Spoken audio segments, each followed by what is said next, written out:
Well, thank you all for coming very, very much. I really appreciate it. So I'm on my way back from 4 years in Estonia, back to NCIS headquarters. I'm a cyber analyst there, and so I'm really haven't been back to Washington really yet, and so I'm without a computer and a cell phone and a lot of things. But before I left, I was able to published this book, and it's available as a free download from the Cyber Center site. And if you want a copy of the hard copy, I'm sure I can get a copy to at least your organization. So today in Syria, right, if you're watching the news, there is literally a war going on between the government and the people. And, you know, the thing about cyber war being a lot of hype is true in many contexts, but I think that if you think about it from the perspective of so many people around the world, it literally is a matter of life and death every day. And so in Syria, even just in the New York Times, following just the headlines, you can see that when the activity started, basically the NGOs were trying to sneak in satellite phones. And then that was a victory, but then a week or two later, the government had figured out how to turn them off. And so, you know, it's a game of cat and mouse, but really, this stuff shouldn't be taken lightly. I think it's quite serious, and for millions of people around the world, it is truly a life and death issue. And you know, we're fortunate to be here at such an event where we can do all this stuff in front of the media.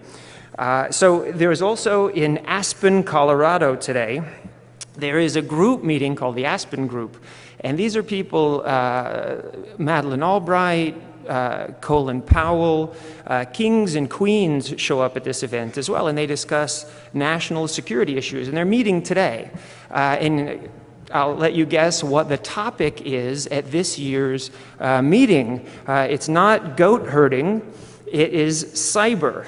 And so I had a chance this week to look at their topics of discussion. And, you know, as you can imagine, at this level, these are all academics and diplomats, and the theme was the Peace of Westphalia, right? I don't know how many historians we have here. I don't know a lot about the Peace of Westphalia, but, you know, basically it was the first modern diplomatic conference that sort of ended the 30 and 80 years war, and it was sort of the foundation of one of the big pieces founding the modern nation state. And so, you know, creating discrete blocks that were governed by governments. And so one of the papers they're going to discuss is a recently released paper from MIT, I guess it's Mallory, perhaps professor there, in which he talks about tagging packets on the internet according to their country of origin, cryptographically, so that you can more quickly tell which countries are responsible for bad behavior online. And I'm just passing this to you. This is today also what the senior foreign policy and national security thinkers in the country are discussing today. I'm going back to NCIS, and they asked me to say that we have at least 5 open cyber intelligence positions in Washington, D.C. So you can get in contact with me if you're interested in working in Washington. So a little bit about me. I was a signals intelligence guy since '93 for DoD. I did French and Russian language, and then I sort of switched over to cyber.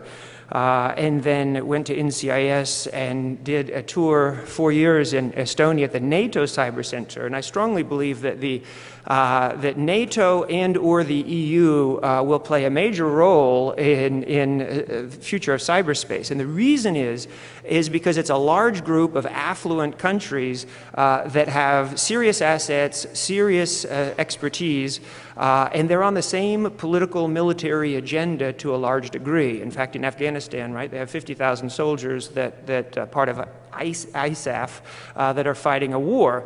And when you fight a war together, obviously you're going to share a lot of secrets and try and mitigate various threats.